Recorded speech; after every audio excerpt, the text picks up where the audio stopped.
والعفو واعف عنا يا كريم آمين اللهم ربنا تقبل منا صلاتنا وصيامنا وركوعنا وسجودنا وتقبلنا واسلمنا مسيراتنا يا رب ربنا اتنا في الدنيا حسنة وقنا عذاب النار.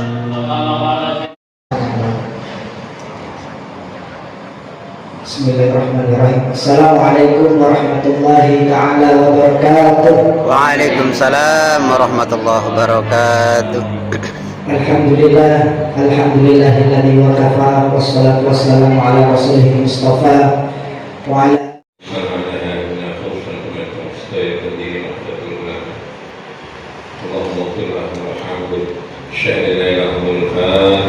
A'udzu billahi minasyaitonir rajim. Bismillahirrahmanirrahim. Alhamdulillahi rabbil alamin. Iyyaka na'budu wa iyyaka nasta'in. Ihdinas siratal mustaqim. Shiratal ladzina an'amta 'alaihim ghairil maghdubi 'alaihim waladdallin. Waalaikumsalam warahmatullahi wabarakatuh. Bismillahirrahmanirrahim. Alhamdulillahirabbil alamin. Wassalatu wassalamu ala asyrafil anbiya'i wal mursalin sayyidina wa habibina wa maulana Muhammadin Allahumma wa shalli ala alaihi alihi wa sahbihi ajma'in. Amma ba'du. Al-mukarramun, para alim ulama, para kiai, para sepuh, bapak-bapak, ibu-ibu, dan saudara-saudara sekalian, juga saudari-saudari sekalian. Wabil khusus Dumateng Al-Mukarram Kiai Haji Rafi Baidawi, Ketua Lembaga Dakwah IJNU Jember. Saya pun jangan pulang dulu, tapi malah malah cepet-cepatan pulang supaya gak terdeteksi rupanya. Jadi terima kasih sekali lagi, saya mohon maaf kurang lebihnya ini yang ada di masjid ini. Terima kasih. Wassalamualaikum warahmatullahi wabarakatuh. Waalaikumsalam warahmatullahi wabarakatuh.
Dari Allah Subhanahu wa Ta'ala, sehingga banyak orang yang setelah Ramadan itu banyak sembuh tanpa disengaja.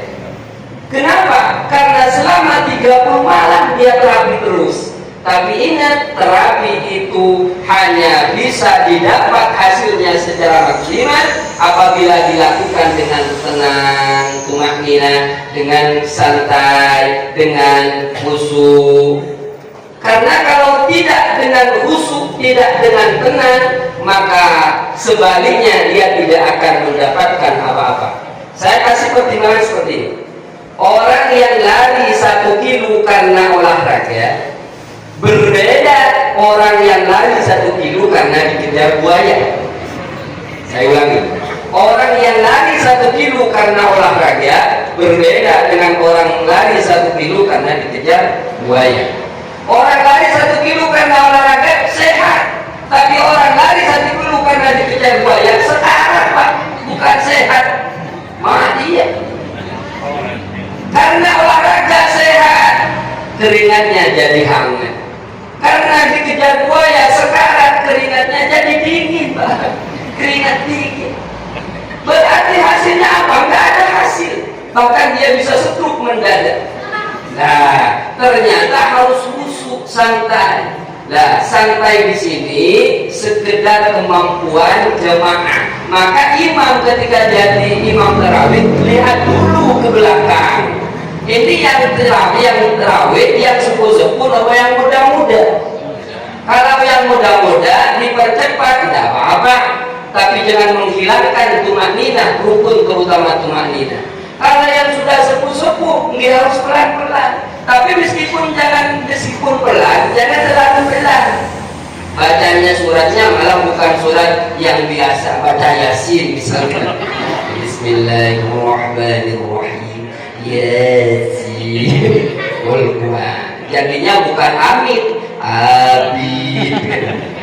Nah, maka kemudian ternyata jasadiahnya itu ada, terutama kesehatan itu akan menyembuhkan penyakit encok, penyakit pundak itu akan hilang. Kenapa? Karena ketarik dengan kesempurnaan gerak.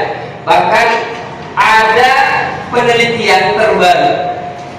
Itu ternyata dalam sholat ada sujud. Sujud itu adalah ketika otak itu lebih rendah daripada jantung. Ketika jantung lebih tinggi, maka memompa oksigen masuk ke darah, ke otak, memecahkan penyumbatan pembuluh darah yang ada di sel otak. Sehingga orang yang stroke insya Allah sembuh, yang mau stroke nggak jadi.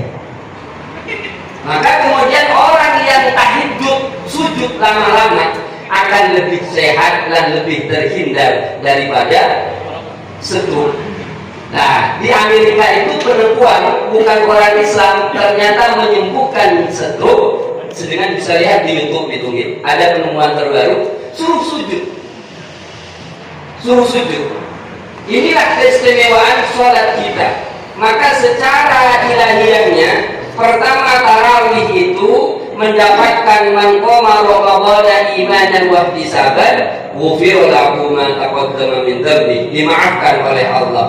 Yang kedua adalah sholat itu satu perintah, yang kemudian ada satu rukun yang penghambaan kepada Allah paling sempurna. Nopo? Sujud.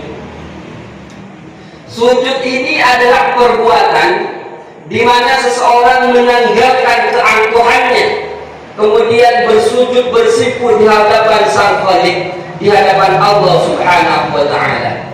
Dan sujud ini adalah perbuatan yang paling terdekat hamba dengan penciptanya, makhluk dengan Sang Khalik. Maka kata Nabi, aqrabu ma yakunu al-'abdu min rabbih wa huwa sajidun.